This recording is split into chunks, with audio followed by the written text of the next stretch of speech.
Assalamualaikum semuanya. Semoga kalian semua dalam keadaan sehat dan dilancarkan rezekinya. Amin ya robbal alamin.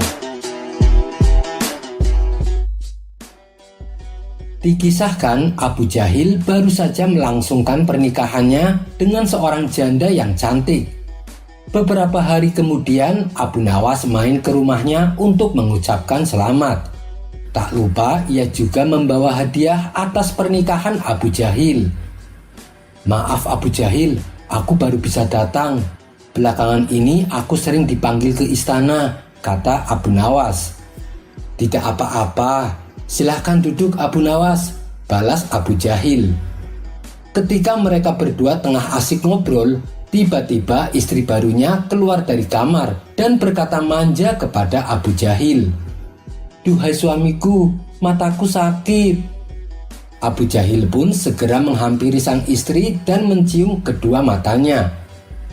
"Gimana, sakitnya udah mendingan?" tanya Abu Jahil. "Iya, aku sudah tidak merasakan sakit," jawab istrinya manja.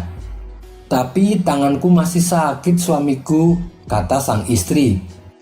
"Kenapa dengan tanganmu?" tanya Abu Jahil khawatir. "Tadi waktu nyuci kayaknya keseleo," jawab istrinya. "Tangan mana yang sakit? Biar aku cium," ujar Abu Jahil. Sang istri pun memberikan tangan kanannya, lalu oleh Abu Jahil diciumnya tangan tersebut. "Gimana, sakitnya sudah hilang kan?" tanya Abu Jahil. "Iya, sudah hilang," jawab istrinya penuh manja. Ia pun lalu kembali masuk ke dalam kamar. Sementara Abu Nawas yang sedari tadi menyaksikan hal itu merasa takjub dengan kesaktian Abu Jahil. "Wahai Abu Jahil, aku tidak menyangka ternyata kau sakti juga ya. Hanya dengan menciumnya saja semua penyakit bisa langsung sembuh," kata Abu Nawas. Abu Jahil tersenyum bangga dengan pujian yang ia terima. "Oh iya Abu Jahil, kebetulan aku juga sedang menderita suatu penyakit. Maukah kau menyembuhkanku?" pinta Abu Nawas. "Bisa saja, beritahu aku apa penyakitmu?" tanya Abu Jahil. "Begini Abu Jahil, selama ini aku menderita ambeien. Tolong cium pantatku supaya penyakitnya langsung hilang," kata Abu Nawas memohon. Sontak Abu Jahil menjadi emosi. Ia pun segera mengusir Abu Nawas dari rumahnya. "Pergi kau, dasar orang gila," bentak Abu Jahil. Seketika Abu Nawas lari terpirit-pirit meninggalkan Abu Jahil.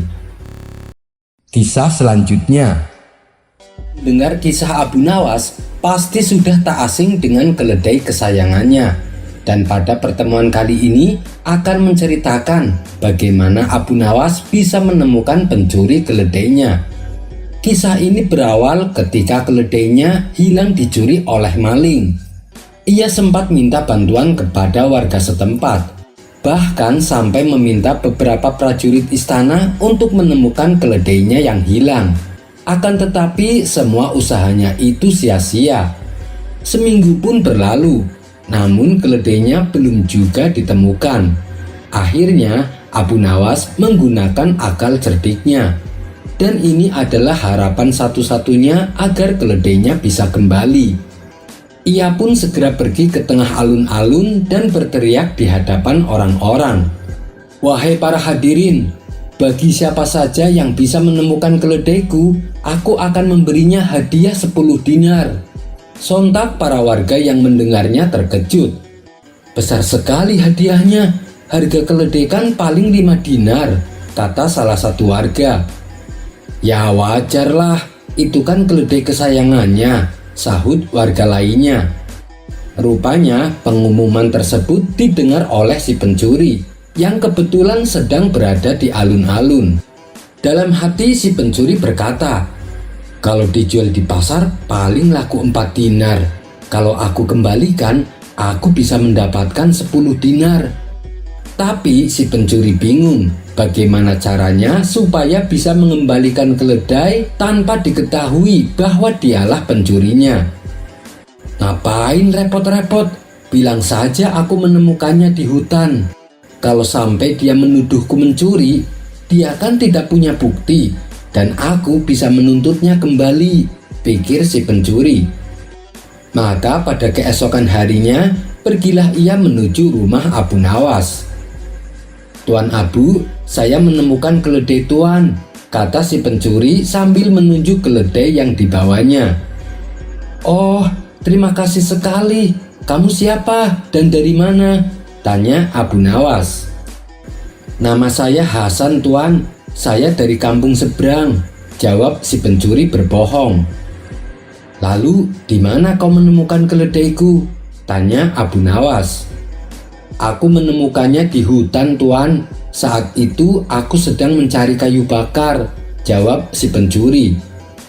"Oh, di hutan ya," balas Abu Nawas. "Kenapa, Tuan? Apa Tuan tidak percaya? Tuan akan menuduh saya pencurinya," gertak si pencuri. Tidak, kamu jangan salah paham," ujar Abu Nawas. "Baguslah kalau begitu, karena kedatangan saya kemari dengan tujuan yang baik. Jangan sampai tujuan baikku ini malah dibalas dengan keburukan," tutur si pencuri. "Tentu saja tidak. Saya justru ingin berterima kasih. Ini uang 10 dinar untukmu," kata Abu Nawas sambil memberikan uangnya. Si pencuri pun senang bukan main. "Oh iya, ngomong-ngomong, kau suka memelihara keledai atau tidak?" tanya Abu Nawas. "Tidak, Tuan. Saya tidak suka memelihara binatang," jawab si pencuri. "Oh, begitu ya. Jadi di rumahmu tidak ada binatang sama sekali?" tanya Abu Nawas. "Tidak ada, Tuan. Saya tidak pernah memelihara binatang apapun." "Ya sudah, Tuan, saya permisi dulu. Jaga keledainya baik-baik, jangan sampai hilang lagi," balas si pencuri. Setelah si pencuri pergi, Abu Nawas mengamati keledainya yang telah kembali. "Keledaiku bertambah gemuk. Pasti dia diberi makan banyak oleh pencurinya," pikir Abu Nawas. Kemudian ia pun menyusun rencana selanjutnya. Selama seharian ia sengaja tidak memberi makan keledainya dan membiarkan kandangnya terbuka. Hal ini tentu membuat si keledai merasa heran. Keledai itu lalu memutuskan untuk kembali ke rumah si pencuri, karena menurutnya di sana ia diberi makan setiap hari. Ketika si keledai pergi meninggalkan kandang, diam-diam Abu Nawas mengikutinya dari belakang. Hingga sampailah ia di sebuah rumah yang di sebelahnya terdapat gudang kosong. Si keledai lalu masuk ke dalamnya. Tak berselang lama si pemilik rumah pun keluar. Ternyata dia adalah si pencuri yang mengembalikan keledai Abu Nawas. "Jadi kamu pencurinya, sekarang kau tidak bisa mengelak," bentak Abu Nawas. "Apa buktinya? Jangan asal tuduh," balas si pencuri tidak terima. "Itu keledaiku masuk ke dalam gudangmu karena aku sengaja tidak memberinya makan. Seekor keledai pasti akan mencari tuan yang lain, manakala tuan pertamanya tidak memberinya makan. Dan keledaiku sudah menganggapmu sebagai tuan kedua karena kau rutin memberinya makan setiap hari. Kamu juga bilang, katanya kau tidak suka binatang dan tak pernah memelihara binatang. Tapi di dalam gudangmu ada makanan binatang dan juga ada kotoran keledai," terang Abu Nawas. Mendengar hal itu, si pencuri pun tak bisa mengelak dengan bukti-bukti yang Abu Nawas sebutkan. "Maafkan saya, Tuan. Saya berjanji tidak akan mengulanginya," kata si pencuri. "Baik, aku akan memaafkanmu, tapi dengan syarat. Kau harus mengembalikan uang 10 dinarku," ujar Abu Nawas. Si pencuri pun setuju dan mengembalikan uangnya. Akhirnya, berkat kecerdikan Abu Nawas, ia bisa mengungkapkan siapa pencurinya. Keledai dan uang 10 dinarnya pun kembali ke tangan Abu Nawas. Kisah selanjutnya. Malaikat maut adalah sosok malaikat yang wujudnya sangat menyeramkan. Bahkan malaikat Jibril sendiri sampai gemetaran tatkala melihat wujudnya. Bukan hanya menyeramkan, malaikat maut juga tak segan-segan mencabut nyawa manusia dengan cara yang sangat menyakitkan. Itu apabila manusia tersebut mempunyai banyak dosa. Akan tetapi, ternyata malaikat maut pernah tertawa, pernah menangis, dan pernah terkejut saat dirinya mencabut nyawa manusia. Seperti yang diriwayatkan oleh Imam Al-Qurtubi dalam kitabnya yang berjudul Tazkirah.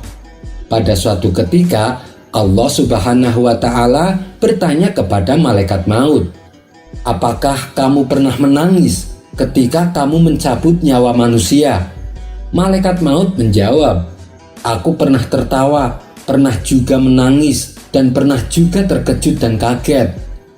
Allah Subhanahu wa Ta'ala bertanya, "Apa yang membuatmu tertawa?"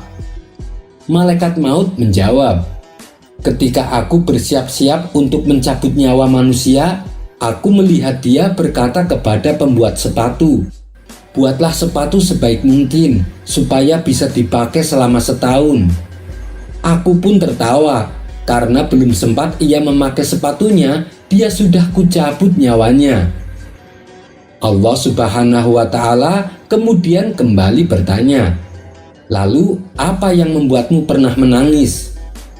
Malaikat maut menjawab, "Aku menangis ketika hendak mencabut nyawa seorang wanita hamil di tengah padang pasir yang tandus, dan saat itu ia hendak melahirkan. Maka aku pun menunggunya sampai bayinya lahir di gurun tersebut. Lantas kucabut nyawanya sambil menangis karena mendengar tangisan bayinya. Sebab saat itu tidak ada seorang pun yang mengetahui keberadaan bayi itu." Allah Subhanahu wa Ta'ala kembali bertanya, "Lalu apa yang membuatmu terkejut dan kaget?" Malaikat maut menjawab, "Aku terkejut dan kaget ketika akan mencabut nyawa salah seorang ulama. Aku melihat cahaya terang benderang keluar dari kamarnya. Setiap kali aku mendekatinya, cahaya itu semakin menyilaukanku, seolah ingin mengusirku. Lalu kucabut nyawanya disertai cahaya tersebut." Allah Subhanahu wa Ta'ala kemudian bertanya, "Apakah kamu tahu siapa lelaki itu?" Malaikat maut menjawab, "Tidak tahu wahai Tuhanku." Kemudian Allah memberitahu, "Sesungguhnya lelaki itu adalah bayi dari ibu yang kau cabut nyawanya di gurun pasir. Akulah yang menjaganya dan tidak membiarkannya. Wallahu a'lam bishawab." Kisah selanjutnya. Dikisahkan ada seorang lelaki yang ingin menyewa keledai milik Abu Jahil. Keledai tersebut akan digunakan sebagai kendaraannya untuk perjalanannya menuju kota. Secara kebetulan Abu Jahil juga punya tujuan yang sama.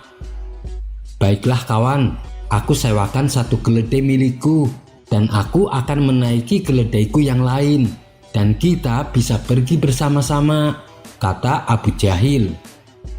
"Berapa harga sewanya?" tanya si lelaki. "5 dinar, kurasa itu harga yang wajar," jawab Abu Jahil. Si lelaki pun setuju dan langsung membayarnya. Maka berangkatlah keduanya menuju kota. Di tengah perjalanan, lelaki tersebut mengajak Abu Jahil untuk beristirahat sebentar. Karena saat itu terik sinar matahari sangat panas, si lelaki duduk di bawah naungan keledai yang disewanya. Melihat hal itu, timbul sifat serakah pada diri Abu Jahil. Ia pun lalu memberitahu kepada si lelaki bahwa bayangan keledai yang menaunginya belum termasuk dalam sewa, dan si lelaki harus membayar biaya tambahan untuk itu. Tentu saja si lelaki tidak terima dan tak mau membayarnya. Akhirnya terjadilah pertengkaran antar keduanya. Karena tak ada yang mau mengalah, pertengkaran pun semakin memanas. "Begini saja, kita selesaikan masalah ini di pengadilan," tantang Abu Jahil. "Baik, aku tidak takut," balas si lelaki. Singkat cerita, sampailah keduanya di ruang pengadilan. Di hadapan Tuan Hakim, Abu Jahil berkata, "Yang mulia, ketika orang ini menyewa keledai saya, dia hanya menyewa tubuhnya, bukan bayangannya. Jika dia ingin menggunakan bayangan itu, dia harus membayar biaya tambahan, tapi dia malah menolaknya." Mendengar aduan Abu Jahil, Tuan Hakim agak terkejut dan heran, sebab ini adalah perkara aneh yang belum pernah ia dengar. Tapi sebagai hakim yang bijak, ia tetap meladeninya dengan adil. "Benar begitu?" tanya Tuan Hakim kepada si lelaki. "Benar yang mulia, saya memang menyewa keledainya, tapi bayangan yang saya gunakan juga berasal dari keledai tersebut. Lalu kenapa saya harus disuruh membayar?" ujar si lelaki. Abu Jahil menyahut, "Karena yang aku sewakan hanya keledainya, bukan beserta bayangannya, jadi harus ada biaya tambahan."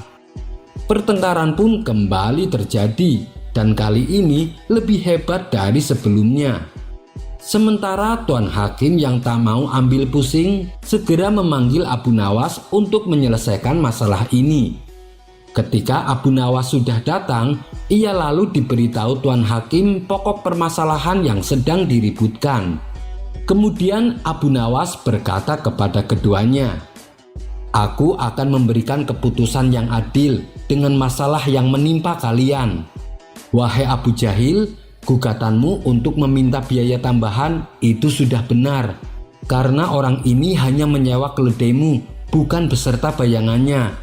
Sekarang beritahu aku, berapa biaya tambahan yang kau inginkan?" tanya Abu Nawas. "Sama seperti harga sewa keledai, yaitu 5 dinar, jawab Abu Jahil. "Dan kamu, keluarkan uang 5 dinarmu, perintah Abu Nawas kepada si lelaki. "Tapi ini hanya sisa uang yang aku miliki. Kalau aku memberikannya, besok anak dan istriku akan makan apa?" kata si lelaki menahan tangisnya. "Sudah, turuti saja perintahku," tegas Abu Nawas. Akhirnya dengan terpaksa si lelaki mengeluarkan uang 5 dinar dan menyerahkannya kepada Abu Nawas. "Wahai Abu Jahil, sekarang ikut aku keluar," ajak Abu Nawas. Ketika keduanya sudah berada di luar halaman, Abu Nawas menunjukkan bayangan uang akibat terkena sinar matahari. "Hei Abu Jahil, kau lihat bayangan uang yang aku pegang? Silahkan ambil bayangan itu sebagai biaya tambahannya," kata Abu Nawas. "Kenapa seperti itu? Yang aku minta uangnya, bukan bayangannya," protes Abu Jahil. "Dengar ya Abu Jahil, sewa keledai dibayar pakai uang. Sewa bayangan keledai juga dibayar pakai bayangan uang," jelas Abu Nawas. Mendengar hal itu, Abu Jahil pun merasa kecewa. Rencana busuknya untuk mendapatkan uang tambahan menjadi gagal gara-gara akal cerdik Abu Nawas. Sementara si lelaki yang tadinya bersedih kini menjadi ceria karena uang 5 dinarnya bisa kembali. Kisah selanjutnya. Dikisahkan ada seorang pemuda Yahudi yang suka meminum arak. Saking kecanduannya, baik siang maupun malam ia selalu menenggak minuman keras. Suatu hari saat bulan puasa, si pemuda menenggak arak di bawah pepohonan yang jaraknya tak jauh dari masjid. Padahal di bulan tersebut terdapat suatu larangan untuk tidak meminum minuman keras. Kemudian seorang sufi yang hendak berangkat sholat ke masjid melihat si pemuda tengah mabuk berat. Ia kemudian singgah dan menyapa pemuda tersebut. "Assalamualaikum," sapa sang sufi. "Waalaikumsalam. Kemarilah tuan, duduk dan temani aku di sini," kata si pemuda di bawah pepohonan. "Apa kamu tidak malu meminum arak pada hari yang suci ini?" bentak sang sufi. Tapi si pemuda seolah tidak peduli. Ia malah mengalihkan pembicaraan.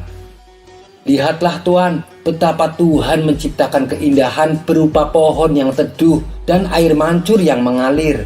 Apakah nanti di akhirat kita tidak dibilang menyia-nyiakan keindahan ini karena tidak mau menikmatinya? Si pemuda lalu merayu sang sufi untuk meminum arak bersamanya. Tentu saja ajakan tersebut ditolaknya mentah-mentah. Sang sufi semakin emosi kepada si pemuda, sehingga terjadilah perdebatan yang cukup lama. Setelah perdebatan tersebut, entah bagaimana ceritanya, sang sufi akhirnya tergoda untuk mencicipi meminum arak 1 kali. Tetapi setelah tegukan pertama, ia kembali ingin meminumnya. Kejadian ini berulang-ulang, dan akhirnya ia pun mabuk bersama si pemuda. Mereka berdua mabuk-mabukan sampai hari menjelang malam. Tidak lama kemudian, beberapa prajurit kerajaan yang sedang tugas patroli mendapati mereka berdua telah mabuk berat. Keduanya pun segera ditangkap dan diseret ke pengadilan. Sesampainya di ruang pengadilan, Tuan Hakim terkejut bukan main melihat sang sufi tertangkap karena mabuk. "Apa kamu tidak malu dengan jubahmu? Bukankah kamu seorang imam masjid?" bentak sang hakim. Dengan penuh emosi, Tuan Hakim perintahkan pengawal untuk menyeret sang sufi dijebloskan ke dalam penjara. "Lalu siapa kamu?" tanya Tuan Hakim kepada si pemuda. Si pemuda lantas memberitahu kepada Tuan Hakim siapa namanya dan apa agamanya. "Oh, jadi kamu seorang Yahudi. Kalau begitu kamu bukan Muslim, maka kamu saya bebaskan," ujar Tuan Hakim. Mendengar keputusan tersebut, sontak si pemuda merasa bahagia karena tidak mendapatkan hukuman. Namun si pemuda merasa kasihan dengan nasib sang sufi. Kemudian ia berkata kepada Tuan Hakim, "Tuan Hakim, apakah Tuan bersedia apabila saya memeluk Islam?" tanya si pemuda. "Oh, tentu saja," jawab Tuan Hakim antusias. "Lalu kalau saya sudah masuk Islam, apakah perbuatan saya sekarang akan mendapatkan hukuman?" tanya si pemuda. "Tentu saja tidak, wahai anak muda, karena perbuatanmu sekarang kamu lakukan sebelum kamu masuk Islam. Tapi kalau kamu sudah masuk Islam dan masih mabuk-mabukan, kamu akan mendapatkan hukuman," kata Tuan Hakim menjelaskan. "Baiklah Tuan Hakim, saya bersedia masuk Islam, tapi saya minta satu syarat," ucap si pemuda. "Apa syaratnya?" tanya Tuan Hakim. "Apabila Tuan Hakim bersedia membebaskan sang sufi, saya bersedia untuk menjadi Muslim," jawab si pemuda. Tuan Hakim pun menyetujui syarat tersebut. Kemudian Tuan Hakim memerintahkan si pemuda untuk mengucapkan 2 kalimat syahadat. Setelah proses menjadi Muslim selesai, si pemuda pun dipertemukan kembali dengan sang sufi yang telah bebas.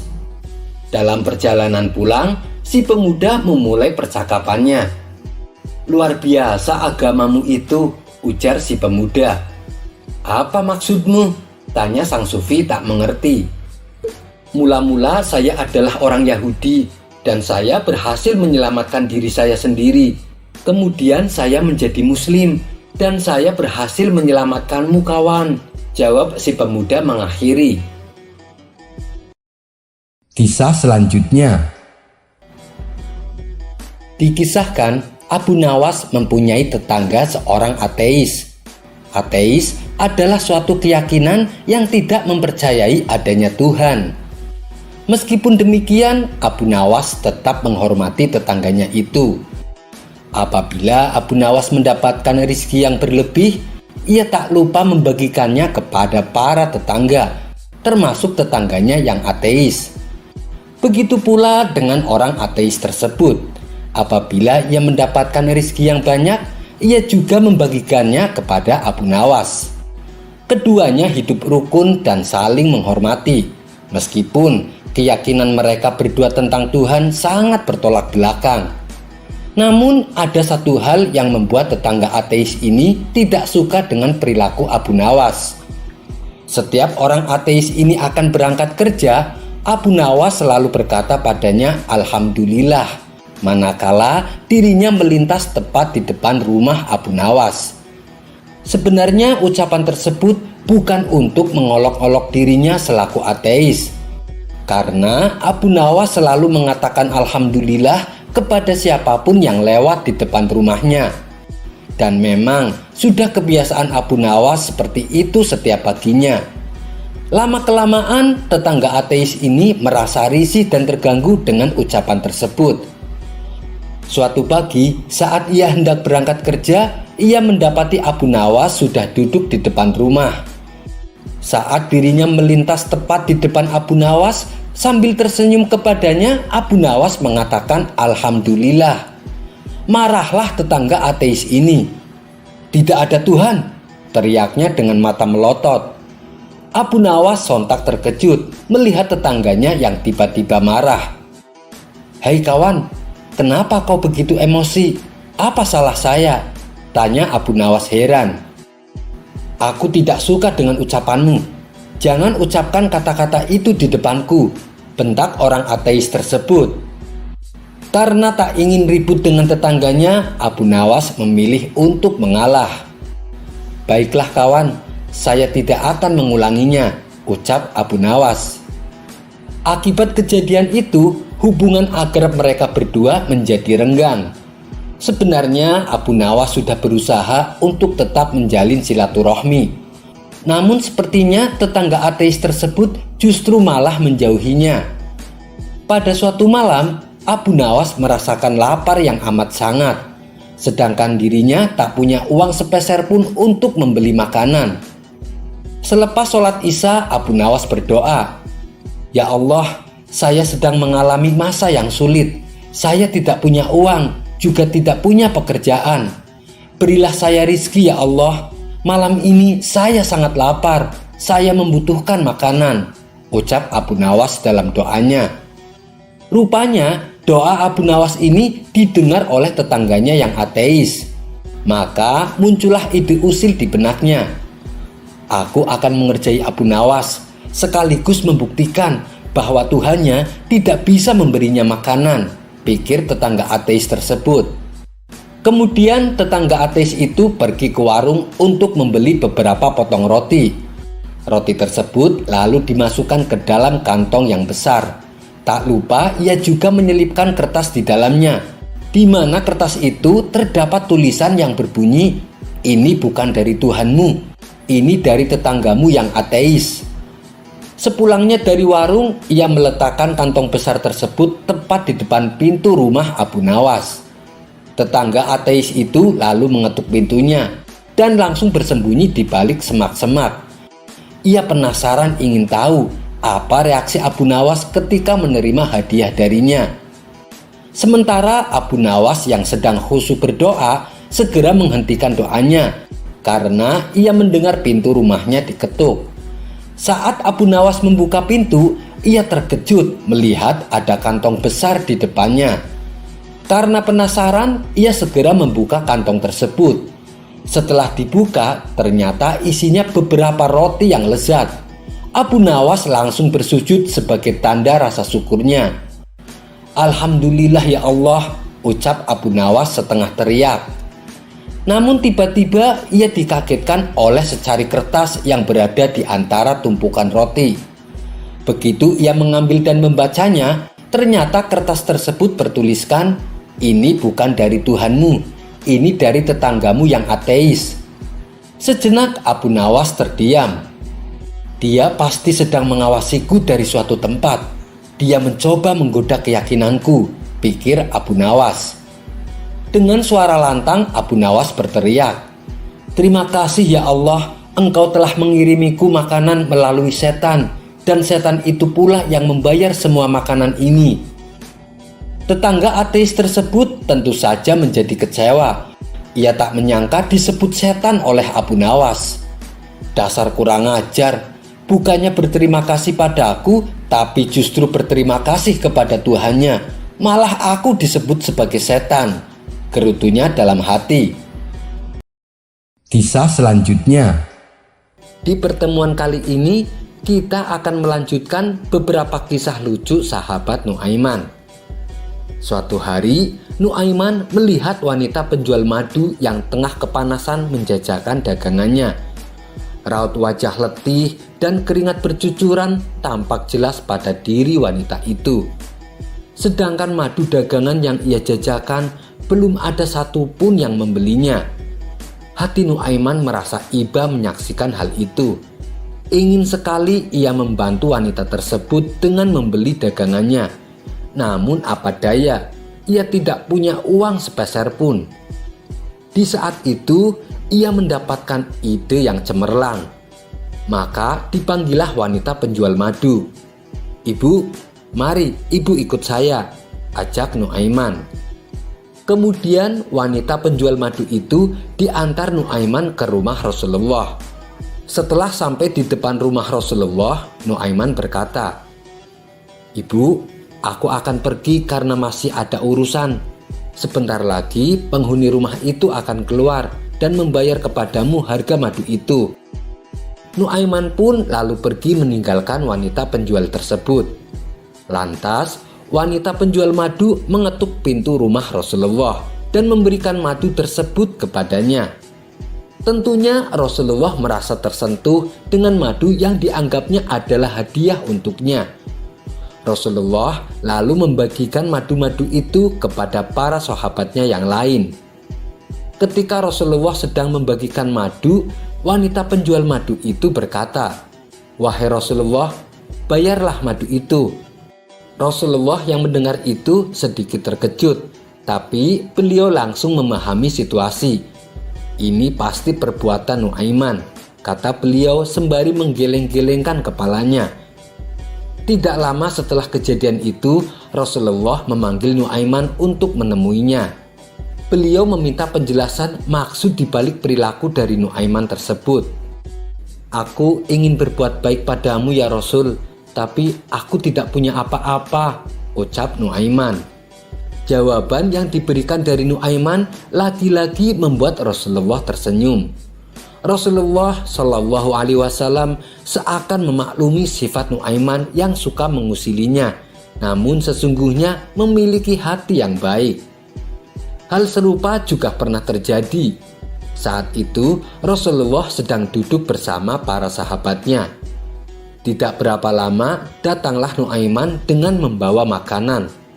Makanan tersebut lalu dibagi-bagikan kepada semua orang yang ada di situ. Setelah makanan yang dibawa Nuaiman habis disantap oleh Rasulullah dan para sahabatnya, Nuaiman datang lagi bersama orang yang menjual makanan.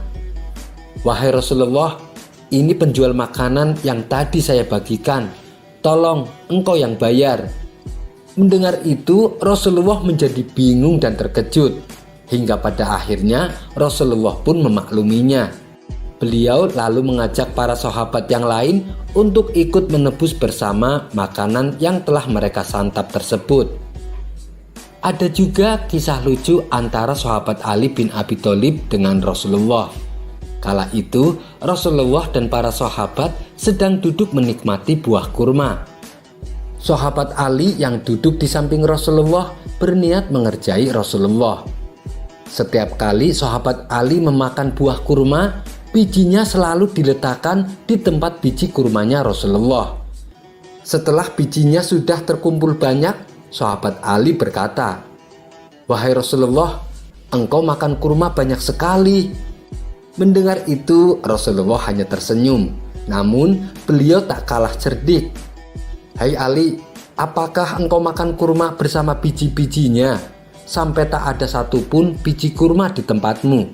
balas Rasulullah. Spontan para sahabat yang berkumpul langsung tertawa mendengar perkataan Rasulullah. Kisah selanjutnya.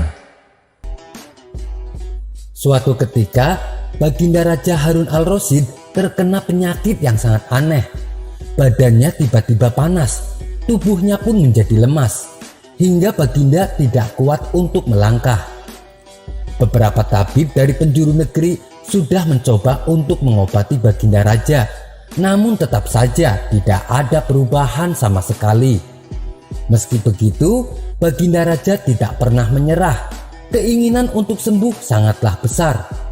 Baginda akhirnya memutuskan untuk membuat sayembara. Sayembara itu berbunyi, siapa saja yang dapat menyembuhkan raja, maka dia akan mendapatkan hadiah yang menggiurkan. Banyak para tabib yang mencoba mengikuti sayembara. Berbagai macam pengobatan dipraktekkan, namun penyakit Baginda Raja tak kunjung sembuh. Abu Nawas yang mendengar sayembara itu merasa tertarik untuk mengikutinya. Maka datanglah Abu Nawas ke istana dan menghadap Paduka Raja. Namun kedatangan Abu Nawas membuat Baginda heran. Karena setahu Baginda, Abu Nawas bukanlah seorang tabib yang bisa mengobati penyakit. Wahai Abu Nawas, setahuku kamu itu bukan seorang tabib. Tapi mengapa engkau mengikuti sayembara ini? Tanya Baginda heran. Abu Nawas hanya tersenyum mendengar perkataan Baginda.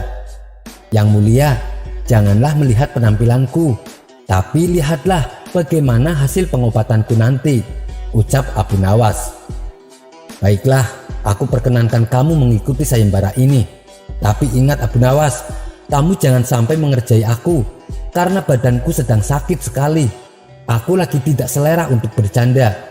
Kemudian Abu Nawas dan Baginda Raja pun terlibat pembicaraan yang sangat serius. Baginda mengungkapkan segala keluhan penyakit yang dideritanya. Oh, ternyata penyakit yang Paduka rasakan itu gampang sekali obatnya, celetuk Abu Nawas. Mendengar perkataan Abu Nawas itu, Baginda Raja menjadi kaget. Bagaimana kau bisa tahu penyakitku? Kamu kan bukan tabib. Abu Nawas kembali meyakinkan Baginda Raja. Kalau Baginda mau menuruti perkataan Abu Nawas, penyakitnya pasti akan sembuh. Baiklah, kali ini aku percaya dengan ucapanmu. Sekarang katakan padaku apa obatnya? Tanya Baginda Raja. Obatnya adalah telur onta Paduka Yang Mulia, jawab Abu Nawas. Tapi syaratnya harus Baginda sendiri yang mencarinya dengan berjalan kaki. Jangan menyuruh orang lain. Apabila Baginda menyuruh orang lain, maka khasiatnya akan hilang. Oh begitu. Lalu di mana aku bisa mendapatkan telur onta? Tanya Baginda kembali. Coba Baginda cari saja di pasar-pasar kota Baghdad, balas Abu Nawas. Karena ingin sembuh, Baginda lalu pergi bersama pengawalnya mencari telur onta. Ia berjalan dari istana dan berkeliling pasar di seantero kota Baghdad. Namun hasilnya tidak menemukan telur onta sebiji pun. Saking semangatnya untuk sembuh, Baginda kemudian mencari telur onta di beberapa pasar lagi. Baginda tidak memperdulikan seberapa lama dirinya berjalan. Sampai-sampai para pengawal dibuatnya kelelahan. Akhirnya Baginda memutuskan untuk beristirahat sebentar. Kemana lagi aku harus mencari telur onta? Pikir Baginda sambil meneguk segelas air. Jangan-jangan Abu Nawas hanya mengerjaiku. Di saat Baginda Raja bersama para pengawal sedang istirahat, tiba-tiba seorang kakek berjalan melewati mereka. Berhenti kek, saya mau tanya. Apakah kakek tahu di mana yang menjual telur onta? Tanya sang raja. Mendengar pertanyaan itu, kakek tersebut langsung ketawa. Maaf Paduka Yang Mulia, tapi di dunia ini mana ada telur onta? Yang ada telur burung onta. Setiap hewan yang bertelinga itu melahirkan Paduka Yang Mulia, bukan bertelur, ujar kakek tersebut. Mendengar hal itu, Baginda Raja pun kaget. Betapa bodohnya aku. Kenapa aku tidak mencermati perkataan Abu Nawas? Abu Nawas benar-benar kelewatan. Berani-beraninya mengerjai aku yang sedang sakit. Keesokan harinya, Abu Nawas langsung disuruh menghadap Baginda Raja. Ketika Abu Nawas sudah berada di hadapan Baginda Raja, Baginda berkata dengan nada geram, Abu Nawas, berani-beraninya engkau mengerjai aku. Mana ada telur onta? Yang ada telur burung onta. Karena perbuatanmu ini, kamu harus menerima hukuman. Namun Abu Nawas tampak tenang mendengarkan perkataan Baginda Raja. Ia juga membenarkan ucapan junjungannya itu. Tunggu dulu Baginda, jangan terburu-buru menghukum hamba. Saya juga tahu Baginda, mana ada di dunia ini telur onta. Tapi sebelumnya, izinkan saya bertanya, bagaimana kondisi kesehatan Baginda sekarang? Tanya Abu Nawas. Saya merasa tubuhku kembali sehat. Suhu panas badanku juga turun, jawab Baginda Raja. Nah itu dia, berarti Baginda telah sehat kembali, ujar Abu Nawas. Penyakit yang diderita Baginda sebenarnya adalah karena kurang bergerak. Baginda jarang olahraga tetapi banyak makan. Itulah yang membuat Baginda sakit.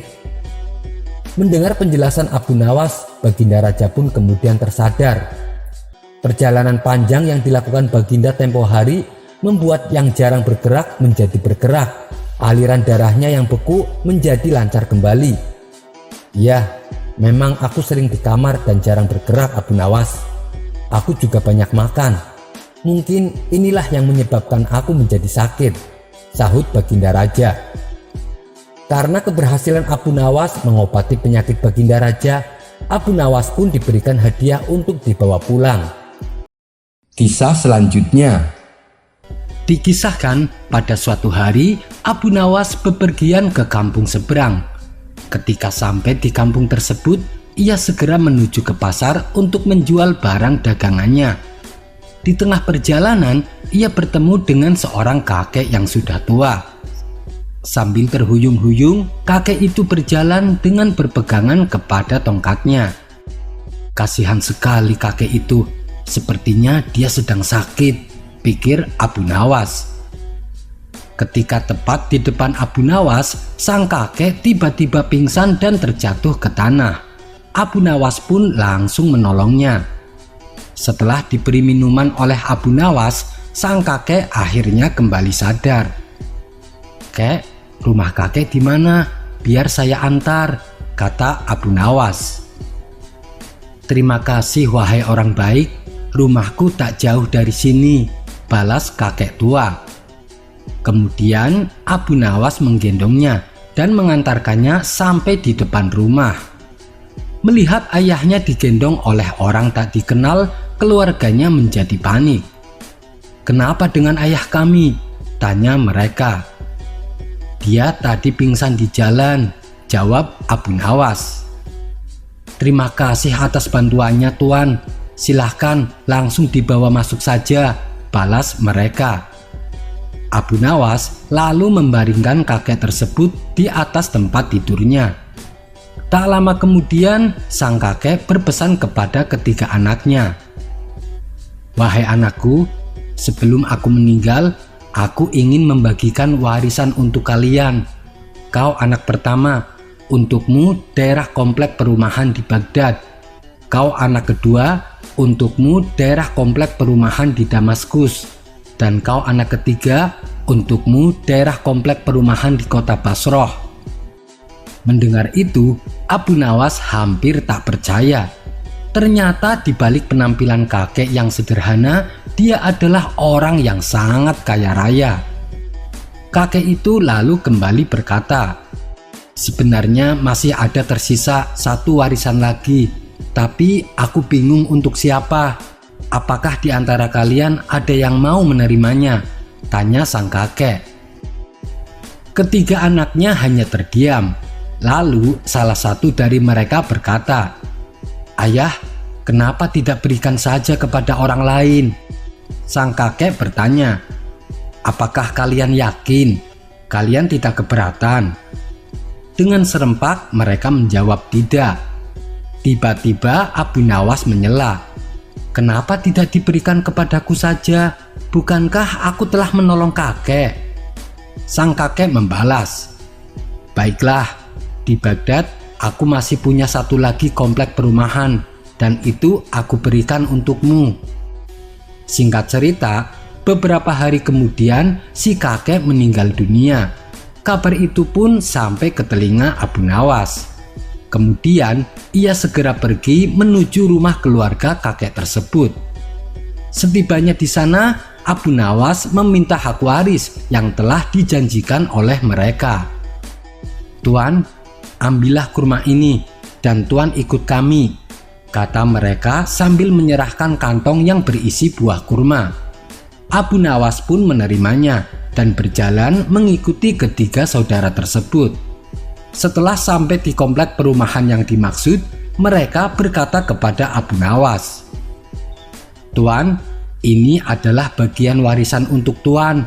Silahkan Tuan jualan kurma di tempat ini." Abu Nawas merasa bingung dengan perkataan mereka. "Maksudnya bagaimana? Yang aku minta adalah jatah warisan buatku," tanya Abu Nawas. "Ya, inilah warisan yang Tuan dapatkan. Ayah kami mewariskan rute jualan kurma. Ayah kami semasa hidupnya berprofesi sebagai penjual kurma keliling," jelas mereka. Mendengar itu, Abu Nawas hanya bisa melongo. Kisah selanjutnya. Untuk menjadi polisi, TNI, ataupun PNS pasti harus mengikuti tes seleksi. Begitu pula dengan Nabi Sulaiman. Ketika ia akan menjabat sebagai raja, ia terlebih dahulu diharuskan mengikuti tes seleksi. Berikut kisah selengkapnya. Seperti kita ketahui bahwa ayahnya Nabi Sulaiman, yakni Nabi Daud, merupakan seorang raja pada masa Bani Israel. Nabi Sulaiman sering belajar pengetahuan dari ayahnya secara langsung. Bahkan seringkali bergabung dengan ayahnya ketika mengadakan rapat istana. Begitu pula ketika sedang ada persidangan. Saat persidangan, Nabi Sulaiman sering mengamati dan sesekali berkontribusi dalam diskusi. Pada suatu ketika, Nabi Daud memanggil 19 putranya, termasuk Nabi Sulaiman. Para pembesar istana beserta penasehatnya juga turut diundang. Nabi Daud kemudian mengajukan 9 pertanyaan, di mana 9 pertanyaan ini bisa juga disebut semacam soal seleksi untuk anak-anak Nabi Daud. Namun sayangnya, anak-anak Nabi Daud kebingungan. Dia tidak bisa menjawab pertanyaan-pertanyaan yang diajukan.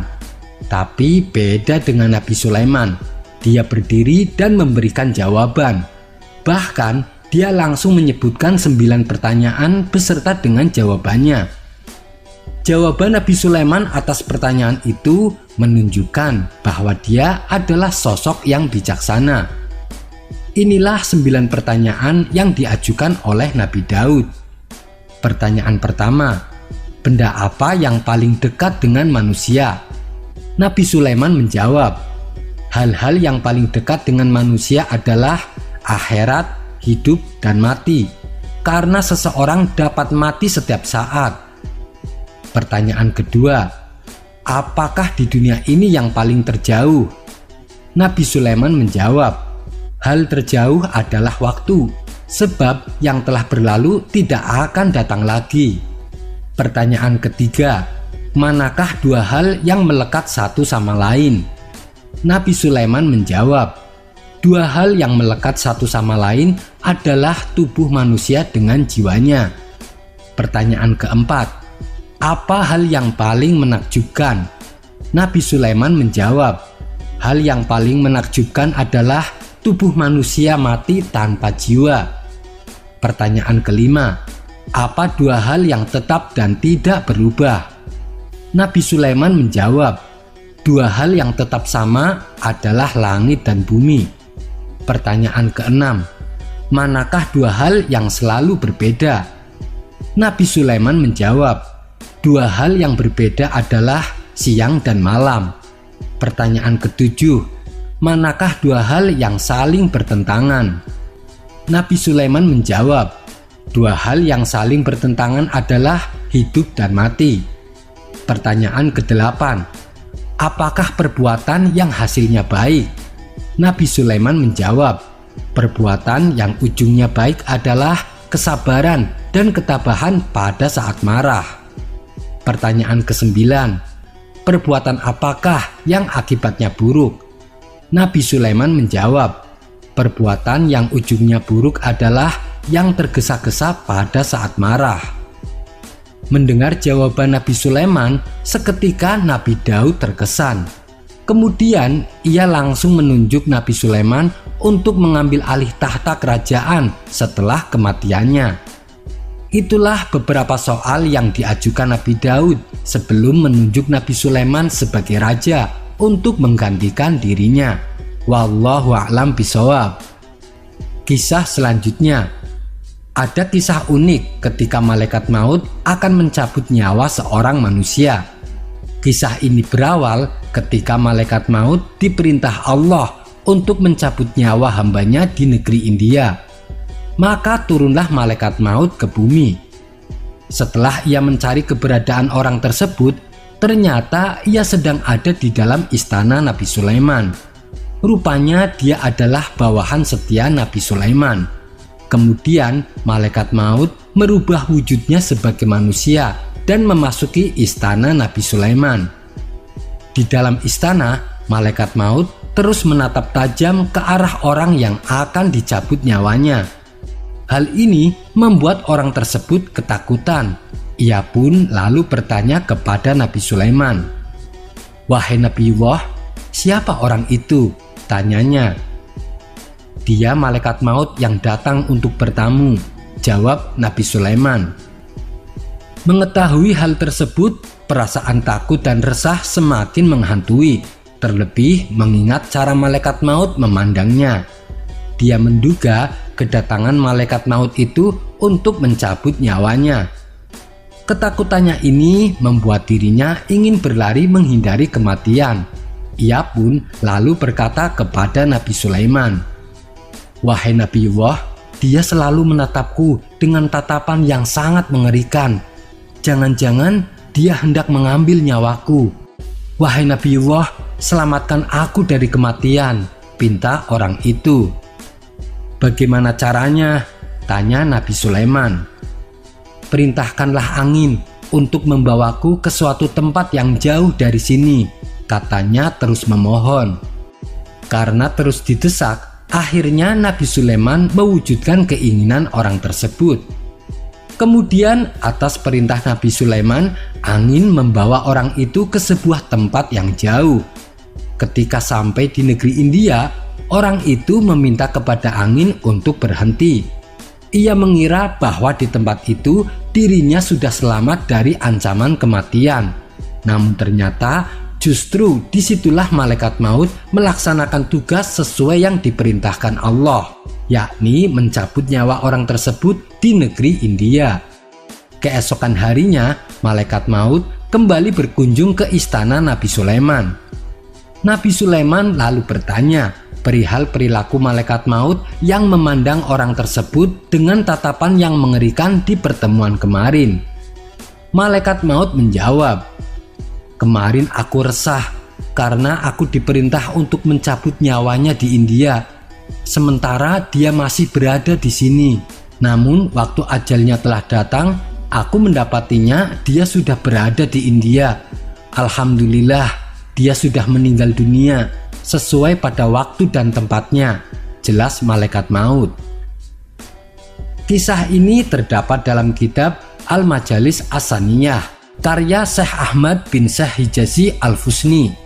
Pelajaran yang dapat kita ambil dari kisah di atas, apabila sudah ajalnya tiba, tidak ada satu manusia pun yang bisa menghindarinya atau menundanya, meskipun hanya 1 detik. Wallahu a'lam bishawab. Kisah selanjutnya. Sudah cukup lama rasanya Abu Nawas tidak berhubungan dengan Baginda Raja Harun al-Rasyid. Kangen sih tidak. Persoalannya, pundi-pundi Abu Nawas sudah mulai kosong. Hadiah dari Baginda Raja tak pernah lagi ia terima. Kondisi krisis ekonomi rumah tangga yang demikian tentu saja tidak boleh dibiarkan. Apa yang harus saya lakukan supaya Baginda Raja memanggil saya, pikir Abu Nawas.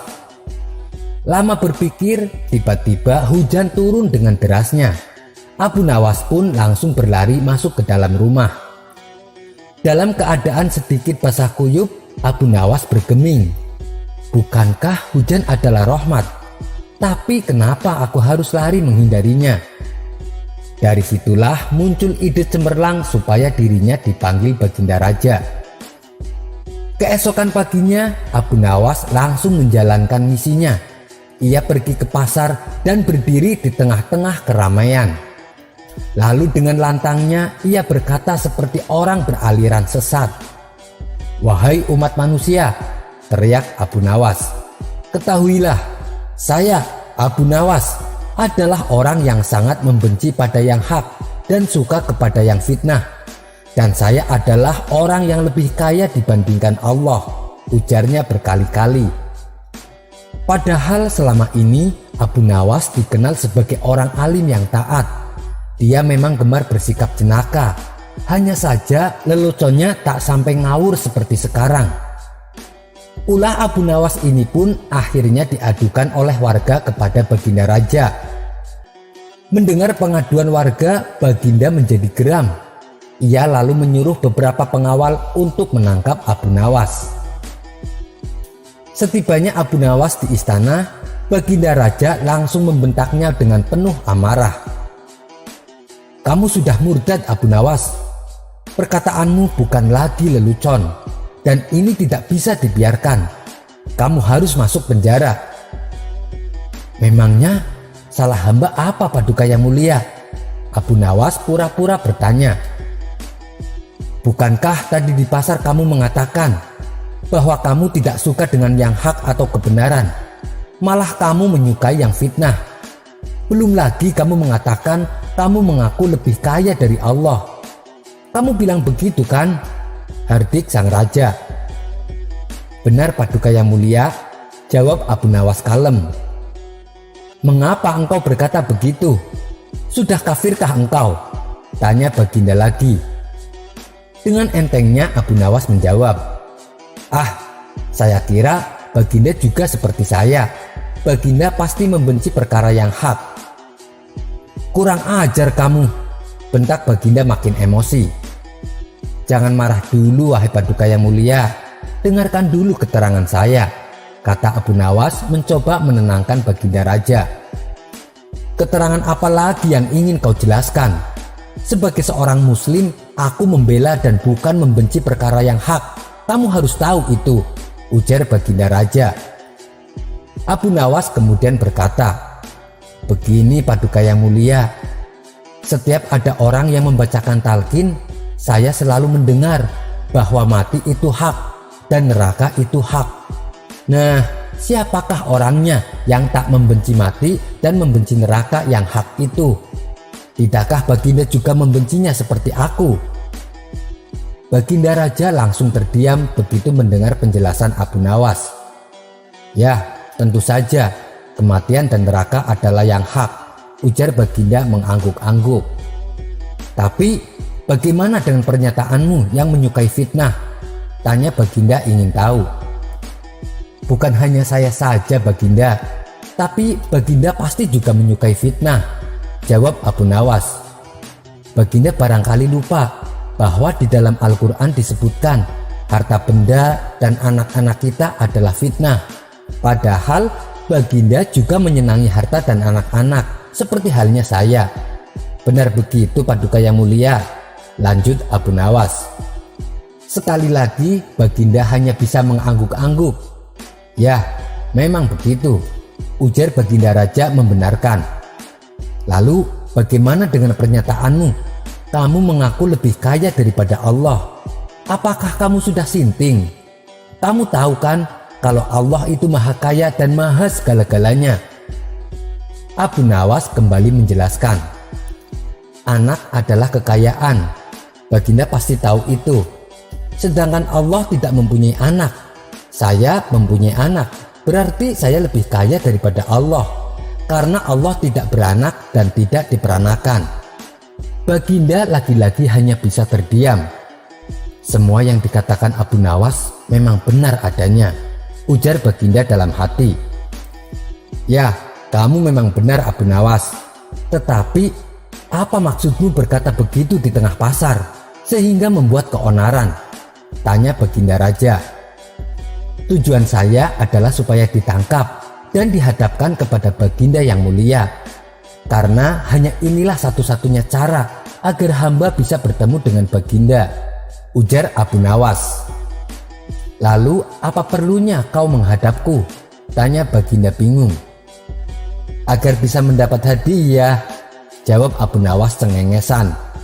Suasana yang tadinya tegang mendadak berubah menjadi penuh gelak tawa. Abu Nawas, ada-ada saja kamu, celetuk Baginda Raja. Baginda Raja pun akhirnya sadar kalau selama ini ia memang jarang mengundang Abu Nawas ke istana.